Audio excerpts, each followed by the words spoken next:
এক জীবনে সবার কাছে ভালো হতে পারবে না। চেষ্টাও করো না কখনো সবার কাছে ভালো হওয়ার জন্য, কারণ সবার কাছে ভালো হতেই হবে এমন মাথার দিব্যি কেউ তোমায় দেয়নি। আর তুমি বেঁচে আছো তোমার নিজস্বতায়। সেখানে তোমায় কে ভাবলো, কে খারাপ ভাবলো, তাতে কিচ্ছু এসে যায়। দিন শেষে নিজের জন্য নিজেকেই থাকতে হয়, অন্য কেউ তোমার জন্য থাকে না, থাকেনি কখনো আর থাকবে না। কারো কাছে তুমি ভালো, ভীষণ ভালো, আবার সেই তুমি কারোর কাছে খুব খারাপ, জঘন্য একজন মানুষ। সেটা কেমন করে হয়? প্রশ্নটা মনের মধ্যে আসতেই পারে।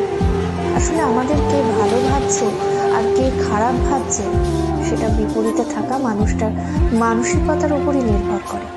সেই পরিপ্রেক্ষিতে অন্যের মানসিকতার পরিবর্তনের ভার তো তুমি নিতে পারবে না। তাই তোমায় কে কি ভাবলো এই নিয়ে ভাবনা চিন্তাটা একটু দূরেই রাখো। খেয়াল করে দেখলেই বুঝতে পারবে তোমার কথা বলার ধরনে তোমায় কেউ বলবে বাহ বেশ মিষ্টি ভাষী, আবার কেউ বলবে কি ন্যাকারে বাবা। আবার কখনো তুমি যদি স্পষ্টবাদী হও, কেউ তোমায় বলবে প্রতিবাদী, কেউ বলবে ঠোঁট কাটা।